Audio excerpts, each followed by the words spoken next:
So, Gilas at saka Macau Blackbirds, no? So, nung first half, maganda yung shooting nung Macau. Yung perimeter point sila is malaki. At saka yung kanilang points of turnovers malaki.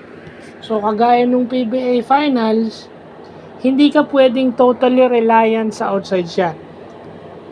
The difference is, yung shooters na bantayan nung second half. Actually, it's CJ Perez. Nung second half, pinasok si CJ dahil pagod pa to. Pinasok si CJ nung second half. Pinahirapan niya yung playmaker nung Macau. At yung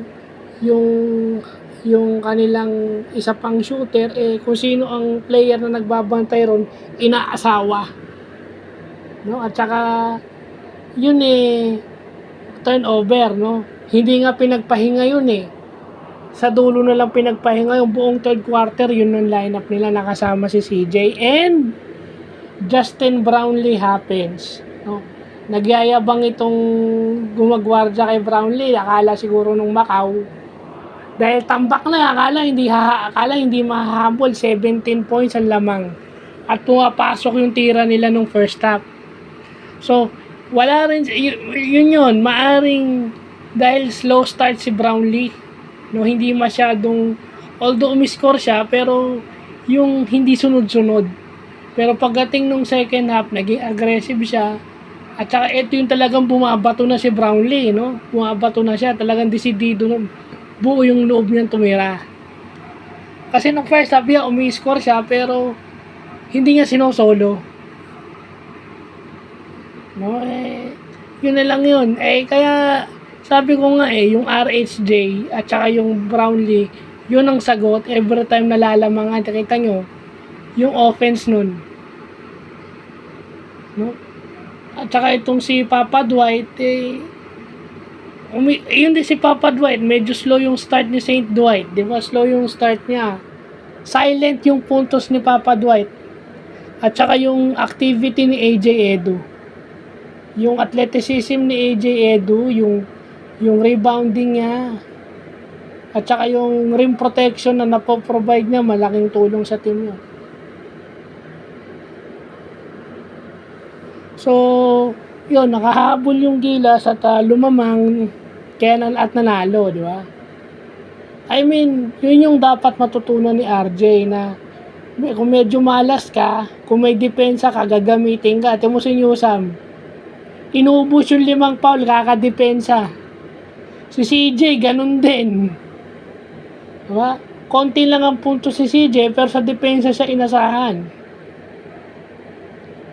Sa depensa, yung tulong kay Scottie sa rebound, yung hustle, yun ang kinakailangan mo. Paano pag hindi malas ang shooting, malas ang everything mo, yun. At saka, iba yung energy na naibigay ni CJ. Pakiramdam niya nasa PBA Finals pa rin siya. Kumbaga, nabitin. Nung nabitin na pagpasok niya, parang nakaamoy siya ng dugo Gusto niya pahirapan agad yung nagbabantay kasi nakita niya yun, no? Yan ang importante sa player kapag ka second half pinapasok, nakikita niya kung ano yung dapat gawin. Example ko na lang, yung perimeter points yung second half nasira. Nalimitahan natin sa second half na 33 points lang tong Macau Blackbirds. At na-technical pa nga yung coach nila dahil hindi nagustuhan yung tawag ng ito ng referee. So again, kahit na sabihin mong friendlies lang to, tune up, malaki pa rin ito na, malaking indikasyon pa rin to na kayang bumalik ng Gilas. Kayang bumalik ng Gilas yung never say die attitude. At saka yung come from behind.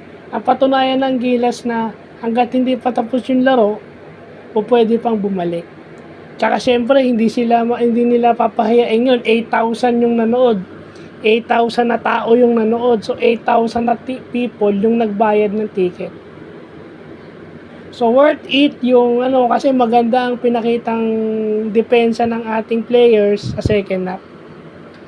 Well, basketball is a 48-minute game. Yun yung tinatawag na law of averages.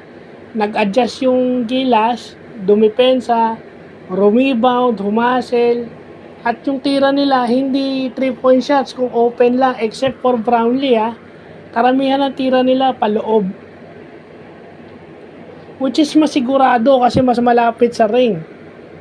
It is yung ano talaga ni Timko na high percentage shots, yung volume ng offense na triangle offense towards near the ring, bibira yung malayo. So, yun lang po.